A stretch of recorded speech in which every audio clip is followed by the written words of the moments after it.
आता वळूया पावसाच्या बातम्यांकडे। पावसाला धड सुरुवात नाही आणि दरड कोसळली आहे। कोकणातल्या मुंबई गोवा महामार्गावरची जे लागलेलं शुक्ल काष्ट आहे ते काही संपेना असं चित्र आहे। महामार्ग चौपदरीकरणाच्या कामाला पहिल्याच पावसाचा फटका बसलाय। संगमेश्वर तालुक्यातल्या म्हाबळे या ठिकाणी ही दरड कोसळली आहे। महामार्गालगतचा दरडीचा भाग खचला आणि माती दरड सरकली। याचा आढावा घेतलाय आमचे प्रतिनिधी योगेश बांडागळे यांनी। पाहूया।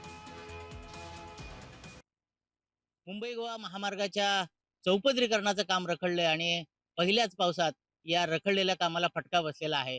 संगमेश्वर नजीकच्या म्हाबळे या ठिकाणी जी दरड आहे, ती दरड या ठिकाणी पहिल्याच पावसात कोसळलेली आहे। ती काही प्रमाणात रस्त्यावर आलेली आहे आणि त्यामुळे या दरडीच्या वरती जी पुनर्वसनाची काही घरं आहेत त्यांना धोका निर्माण झालेला आहे। आपण माझ्या पाठीमागे बघू शकता की या ठिकाणी ही जी म्हाबळे येथील ही जी दरड आहे ती अशा पद्धतीने कोसळलेली आहे। त्यामुळे माती असेल किंवा दगड असेल हा महामार्गावर आलेला आहे आणि त्यामुळे या ठिकाणी कुठेतरी वाहतुकीला अडथळा निर्माण झालेला आहे।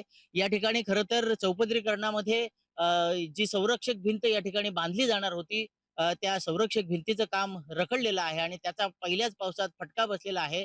या ठिकाणी आपण बघू शकतो की इथली माती असेल किंवा दगड असतील हे सर्व सैल झालेले आहेत आणि पाऊस अधिक मुसळधार झाला तर ही दरड असेल, ही माती असेल ही पूर्णपणे रस्त्यावर येऊन महामार्ग या ठिकाणी ठप्प होण्याची शक्यता व्यक्त केली जात आहे।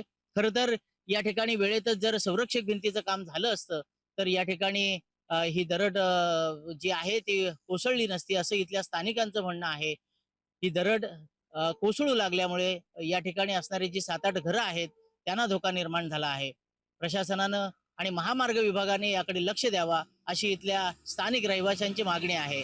योगेश बांडागळे, जय महाराष्ट्र, रत्नागिरी।